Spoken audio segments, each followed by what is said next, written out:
Am I the a-hole for expecting my boyfriend to pay rent if he moves in with me?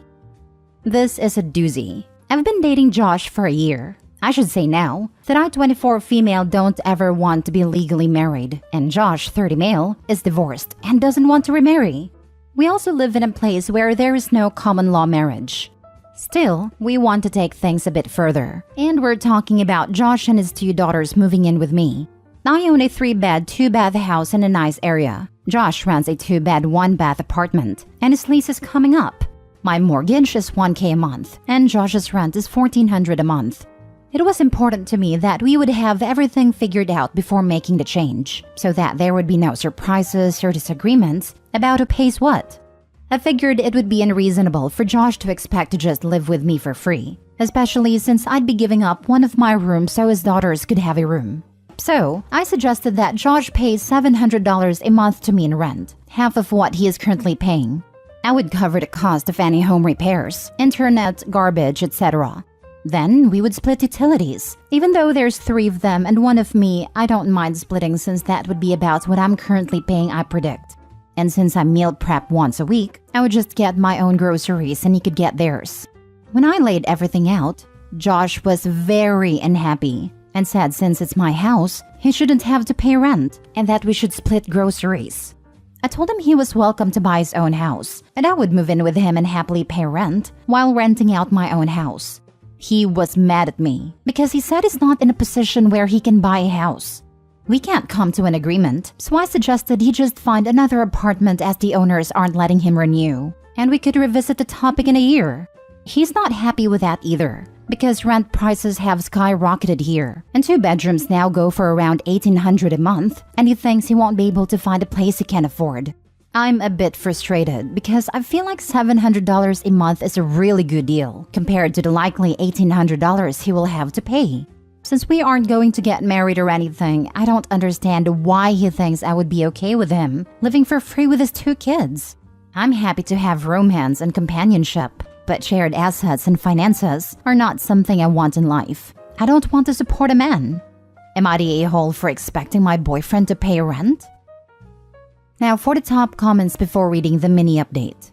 Not the a-hole. Your solution is perfectly reasonable. If he doesn't like your rental price, he is free to find his own home. Unless he's just been dating you so he could eventually move in and his daughters in and pay no rent. See, that's something I'm really worried about. I work with a lot of successful women, and I've seen a lot of them broke dirtbag guys who just mooch off them. I like Josh, and we have a good time when we're together, and the intimacy is great. But I don't think that is good enough for $700 a month if you know what I mean. Moving in with you would save him a significant amount of money. He should be grateful for that offer. Him being upset and wanting to pay nothing is a huge red flag. Trust your gut, OP. It doesn't sound like it's going to get better with this guy. Not the a-hole. You're about to be taken for a ride if you give in and let him move in without paying rent. My advice, from all my years, as someone who also doesn't want to get remarried, maintain separate homes. You lose out if you let him move in. That's what I'm thinking. I'm already a bit apprehensive because his kids are a bit wild. But he isn't happy with living separately because he's going to have to pay a really high rent. But I think I'll probably just tell him to either agree to my terms or get over it. I don't know. Him wanting to save money is not a good enough reason to live together. Plus, the fact that you and him are already having issues that you're struggling to come to an agreement is probably a sign that you guys aren't compatible to live together. Not the a-hole. And listen to your gut. Well, this is the only real disagreement we've had in the last year. I'm trying to be optimistic and think that maybe he just needed an outside perspective. Now for the mini update. So I showed Josh this post and he thinks you all are wrong. So here's some input from him. Leslie makes $120K a year and I make $30K. I'm living paycheck to paycheck supporting 2 kids with no help from my ex-wife. It's gotten so expensive here that at this rate, I'm not even going to be able to feed my kids soon without going to the food bank. No matter what, they're going to get fed. But it's not fair that she owns a house and can go on vacations or spend $400 a month getting her hair done, when I can't even buy my kids name brand cereal. She shouldn't charge me to live with her because she should understand that I want to be able to spend whatever I can, giving my kids the childhood that they deserve. Not for me, but for them. So thanks Reddit. Oh, you won, and I'm glad I posted here. After a very loud and angry argument with Josh, I broke up with him. Despite pretty much everyone telling him he was wrong, Josh insisted that I should basically support the three of them because it's what would be best for his kids. He doesn't seem to understand that they aren't my kids, and no one is going to want to bankroll the three of them. At least no one with a brain. The point is, I'm young, good-looking, and I own a house. I can do better than a broke single dad who has no education and a crappy job, who thinks it's okay to mooch off me and scream in my face when I tell him no. Hope your next girlfriend is stupid enough to put up with you, Josh. No wonder your ex-wife left. Next story. Am I the a-hole for counting down the days until my daughter turns 18 so I can stop being legally responsible for her? I married my wife about 2 years ago and she has a daughter from a previous relationship. Early on during our dating period, she made it clear that her daughter has a father and she's not looking for another father for her. The ground rules were set by her, which is that I will be an adult figure but not a parental one. I will have no say in how she is to be brought up, and I can't punish her in any way. Considering she was 14 when her mom and I met and 15 when we married, I agreed to her rules. My thinking is that she's already too old for me to make any difference in her life anyway, so I make it an issue. Fast forward a couple of years and my life has been a nightmare. The girl constantly gets into trouble and has been kicked out of several schools. She lived with her father at a time. She had to move in with us so she could attend a new high school in order to graduate. She's been suspended several times at this high school, but it looks like she'll graduate on time. While living with us, she's gotten into 2 car accidents. One was when she was drunk, and we had to remortgage our house to pay her attorney fees and legal bills.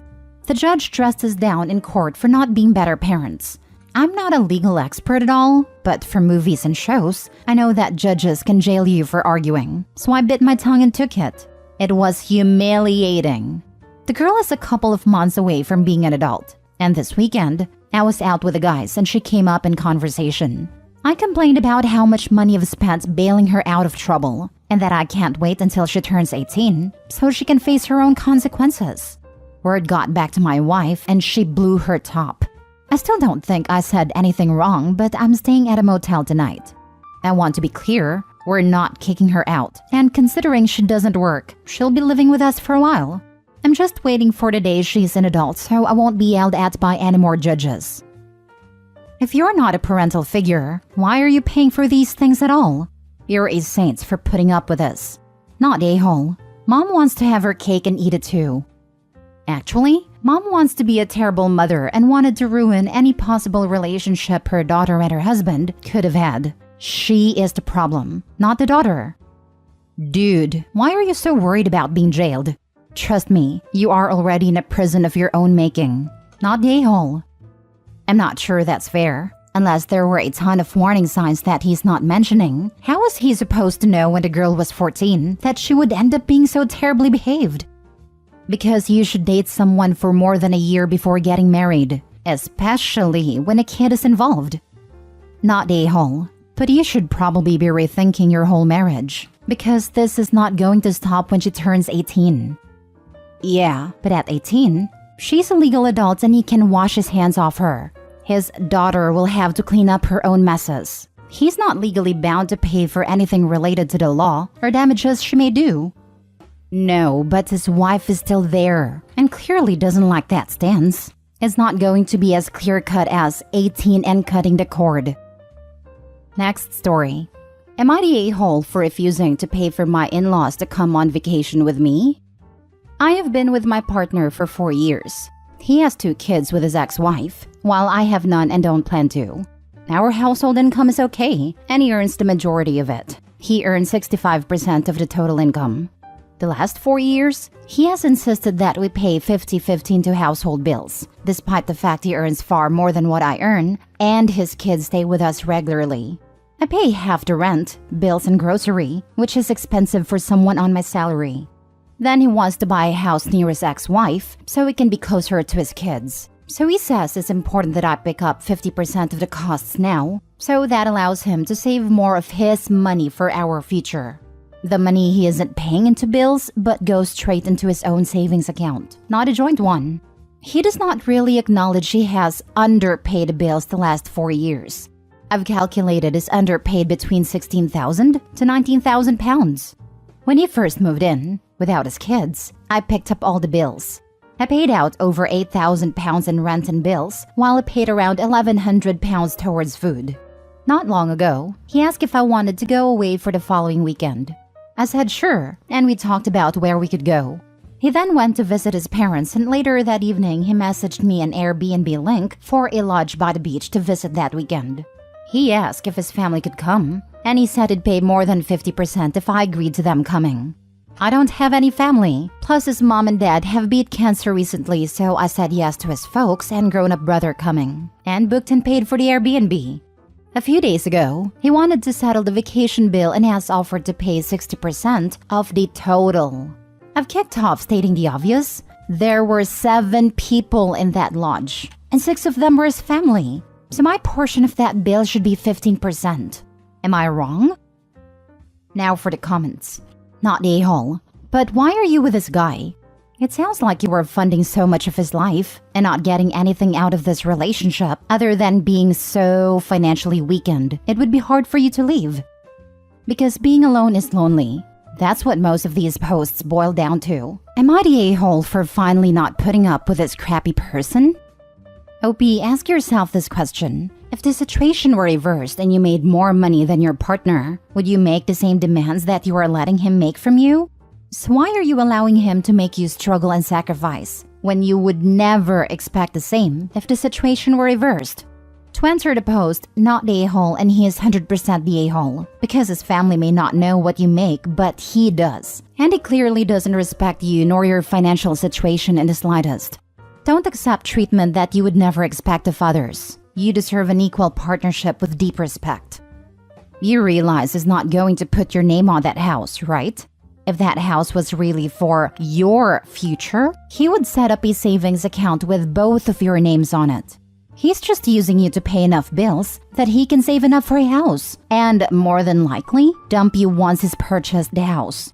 Put your foot down. Tell him the money distribution isn't fair, and you will only pay 35% of the bills, but offer to put that 50% you are saving toward a house and a mutual savings account. And you want your name on the deed as 35% owner. Insist on getting a lawyer and having an agreement drafted. If he refuses, then you have your answer. He's just using you. Also, don't let him gaslight you or persuade you into seeing his side of things. Tell him this isn't anything personal, even if it is. It's just protecting yourself and your future. Again, if he declines or argues, dump him and move on. Last story. Am I the a-hole for letting my daughters share a room even though they don't need to anymore, and despite my ex asking me not to? My ex and I have 2 daughters who are 9 and 10. They're 20 months apart to be specific. They are as close as twins, and they look alike enough that they're mistaken for such sometimes. They get their weekends with me, which until a couple months ago, they had to share a room, because my apartment only had 2 bedrooms. Luckily, my financial situation has improved, and I now have a small house with 3 bedrooms for them. The thing is, they didn't want to have their own rooms.